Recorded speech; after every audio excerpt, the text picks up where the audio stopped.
Yo, what's up dude? Ketemu lagi dan kita di sini masih di Indo James Crypto Channel. Hari ini di tanggal 2 ya, di bulan Juni 2024. Dan kita langsung saja melihat bagaimana update dari global crypto market cap ya. Seperti yang terlihat dari data coin market cap di sini menunjukkan ada kenaikan meskipun tipis banget ya, di 0,25% aja. Dan begitu juga untuk Fear and Greed Index, tidak ada pergerakan yang signifikan, masih di poin 60 ya, di area greed. Dan tentu saja semua ini adalah efek kontribusi dari Bitcoin dan juga teman-teman nongkrongnya di sini guys. Kalau kita lihat untuk Bitcoin memang ada penurunan ya, meskipun tipis dalam waktu 24 jam ini di 0,2% aja.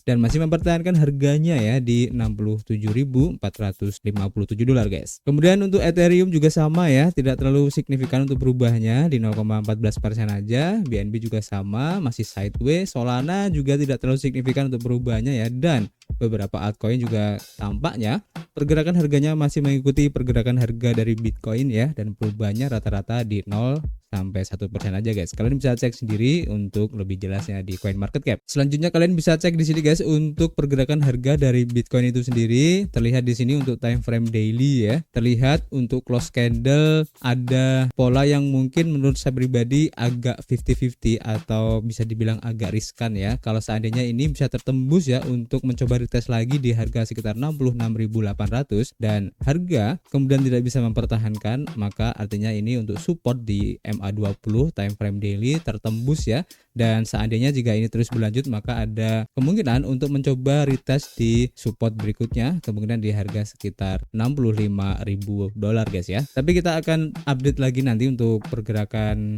akhir ya dari weekly hari ini guys ya, nanti kita akan infokan.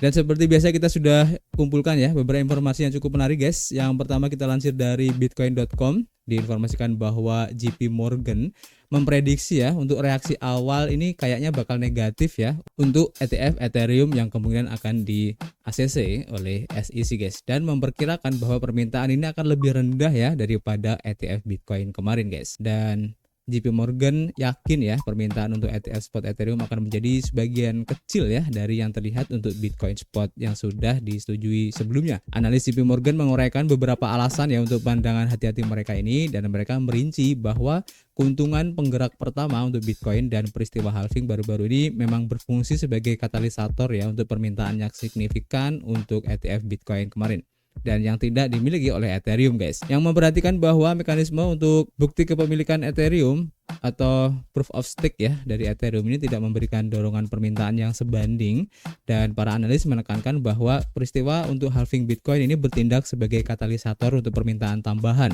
untuk ETF Bitcoin spot guys. Dan selain itu mereka mencatat ya bahwa pengecualian staking dari pengajuan ETF spot Ether membuat dana tersebut kurang menarik ya dibandingkan dengan platform yang menawarkan hasil staking. Dan status untuk Bitcoin sebagai pesaing emas dalam alokasi portofolio semakin meningkatkan permintaannya atas Ethereum, terutama dilihat ya sebagai token untuk aplikasi. Dan selain itu, likuiditas Ethereum yang lebih rendah membuatnya kurang menarik ya bagi dana lindung nilai dan dana kuantifikasi. Kemudian analis bank investasi ini juga memperkirakan arus masuk lebih bersih ya sebesar 1 miliar dolar hingga 3 miliar dolar saja untuk tahun 2024 jika ETF spot Ethereum ini diluncurkan ya pada akhir tahun ini.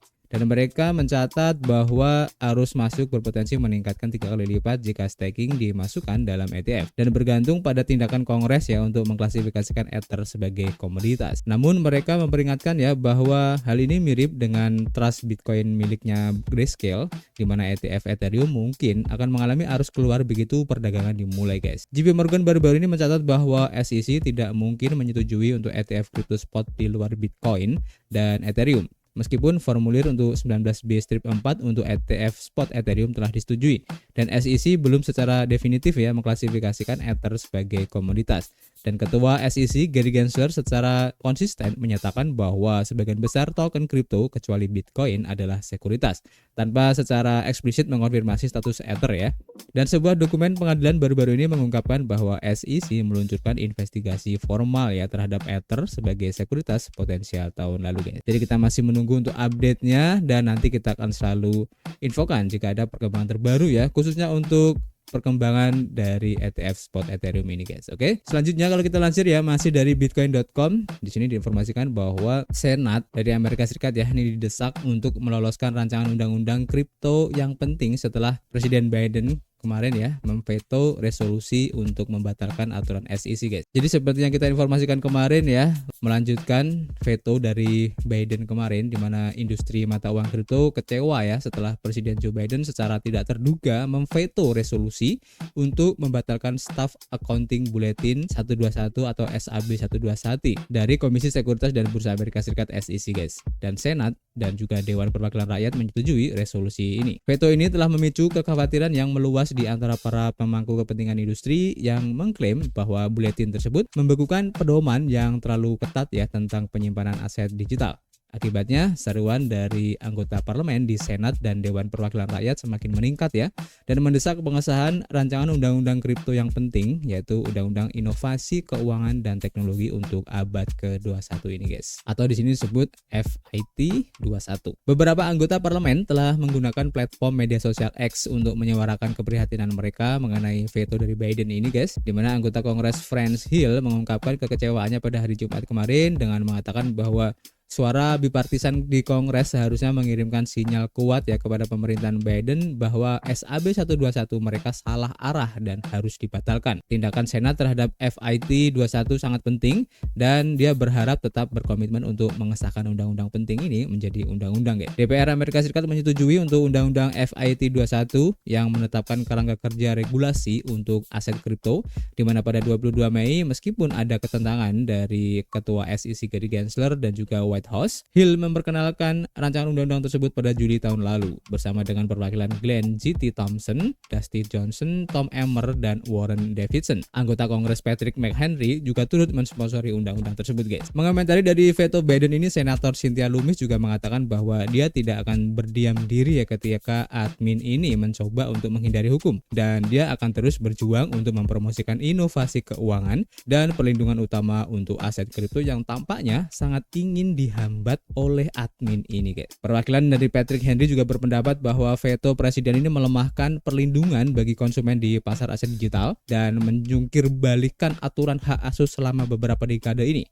Dengan menolak konsensus bipartisan Kongres, maka pemerintah menggandakan pendekatannya yang gagal, di mana tindakan Senat terhadap FIT 21 menjadi lebih mendesak ya dari sebelumnya. Pemimpin mayoritas dari Tom Emmer yang mengkritik pemerintahan Biden karena mempersenjatai sistem hukum dan menghukum mantan Presiden Amerika Serikat Donald Trump, dan berpendapat bahwa di bawah Joe Biden keadaan semakin memburuk, dan dia merinci bahwa imigran ilegal menyerbu perbatasan kita dan keluarga-keluarga sedang berjuang dan kekacauan telah terjadi di seluruh dunia. Anggota Kongres itu menambahkan bahwa dan di mana fokus pemerintahan Biden selama ini mempersenjatai sistem hukum untuk melawan lawan politik mereka guys. Nah ini menarik ya. Jadi kita tunggu aja nanti untuk kelanjutan drama ini guys, karena cukup menarik juga. Pasti ini juga akan berefek terhadap kripto guys ya, karena berhubungan dengan regulasi kripto guys. Oke. Dan selanjutnya ada berita yang cukup mengejutkan juga ya, seperti yang dilansir dari harian Yuda Today. Nah, di sini diinformasikan guys, sekitar 1,8 triliun token Shiba Inu dalam waktu 24 jam ini telah keluar ya dari market guys. Nah, pertanyaannya apa yang terjadi? Jadi volume transaksi untuk Shiba Inu ini meningkat, tetapi situasinya ini tidak sebaik yang terlihat. Jadi hampir 2 triliun token Shiba Inu telah dipindahkan ya dalam 24 jam terakhir ini, tetapi tidak sebanyak yang terlihat. Menurut indikator Into the Block, jumlah token Shiba yang ditransaksikan oleh para whales atau para paus ya, yang lebih besar dalam 24 jam terakhir hampir tidak mencapai rata-rata minggu lalu, yang cukup dapat dijelaskan mengingat kinerja dari Shiba Inu itu yang buruk di pasar dalam 24 jam terakhir ini guys. Volume transaksi para whales masih dalam kisaran yang normal, di mana performa pasar Shiba baru-baru ini tidak terlalu bagus ya, yang konsisten dengan tren pasar secara umum, di mana altcoin seperti token Shiba ini merasakan panasnya akibat penurunan Bitcoin dan Ethereum. Kinerja buruk dari token Shiba disebabkan oleh sejumlah faktor.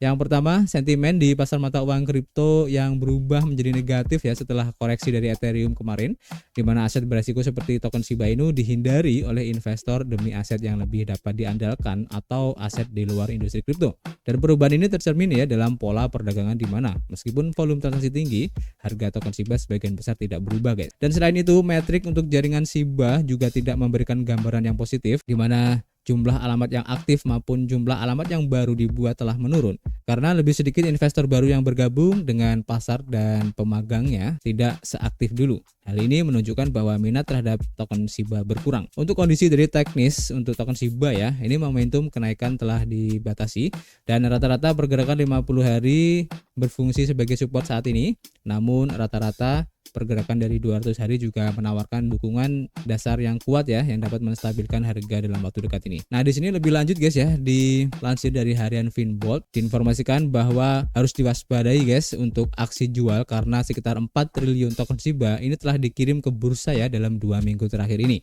Jadi kemungkinan akan ada aksi jual besar-besaran ya untuk token Shiba ini karena sudah terlihat ya adanya indikasi arus masuk ke market khususnya untuk bursa atau exchange ya dari token Shiba itu yang kecenderungannya ini akan dicairkan atau mungkin akan dirubah ke token yang lain guys, dan tentu saja akan berpotensi buruk terhadap harga token Shiba Inu itu sendiri. Pergerakan signifikan yang menunjukkan ya potensi aksi ambil untung atau take profit dan telah menimbulkan kekhawatiran tentang peningkatan tekanan jual pada meme coin yang populer ini yaitu Shiba Inu. Dan analis kripto Ali Martinez juga baru-baru ini memposting di X mengungkapkan bahwa token-token ini telah ditransfer ke bursa atau exchange dalam 2 minggu terakhir, mengindikasikan bahwa investor mungkin sedang bersiap untuk melakukan aksi jual yang signifikan guys. Untuk memverifikasi tekanan jual yang meningkat pada token Shiba Inu, Finbolt menganalisis metrik on-chain menggunakan data dari Santiment, dan analis tersebut mengungkapkan lonjakan yang signifikan ya dalam arus keluar untuk bursa, khususnya untuk token Shiba ya minggu lalu, disertai dengan peningkatan pasokan di bursa dan penurunan pasokan di luar bursa. Metrik ini menunjukkan bahwa investor secara aktif menjual kepemilikan token Shiba mereka ya, bahkan para whales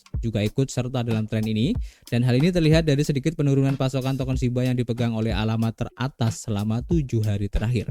Dengan adanya tekanan jual yang tinggi, analisis lebih lanjut dilakukan untuk menilai lintasan harga untuk token Shiba di masa depan guys. Finbolt mengambil data dari Santiment yang menunjukkan rasio NVT atau Network Value to Transaction untuk token Shiba meningkat lagi, yang mengindikasikan aset tersebut mungkin dinilai terlalu tinggi dan menunjukkan potensi penurunan harga guys. Data dari CoinGlass juga menunjukkan ya bahwa minat terbuka berjangka atau OI untuk token Shiba telah melonjak ke level penting dalam beberapa bulan terakhir, menggarisbawahi peningkatan minat investor terhadap aset tersebut.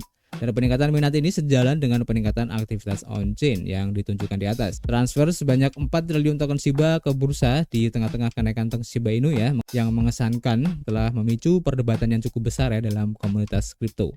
Jadi kita tunggu aja guys, apakah benar nanti akan ada aksi jual besar-besaran untuk token Shiba Inu ini, dan tentu saja ini akan buruk ya untuk token Shiba Inu itu sendiri ya, khususnya untuk harganya. Dan memang kalau kita lihat dari beberapa hari terakhir untuk ekosistem di Shiba Inu memang lagi menurun, dan juga hype ataupun transaksi yang terjadi di ekosistem Shiba Inu memang sedang turun guys ya. Jadi nanti kita akan update lagi khususnya buat teman-teman semua yang mungkin masih menghold untuk token Shiba Inu agar memperhatikan perkembangan terbaru khususnya untuk ekosistem dari Shiba Inu ya, karena di luar sana sudah mulai banyak pesaing-pesaing berat ya untuk token Shiba Inu seperti ada PP dan lain-lain. Jadi harus memperhatikan perkembangan terbaru agar kalian bisa mengambil keputusan sebelum terjadi sesuatu hal yang mungkin tidak kita inginkan guys. Oke, jadi untuk sementara itu dulu guys yang bisa kita sampaikan, dan untuk informasi yang lain nanti kita akan share di Twitter, serta untuk rekomendasi project baru yang lagi ngadain pre-sale, airdrop ataupun testnet nanti kita akan share di akun Telegram guys. Oke, jadi kalian mampir aja di situ.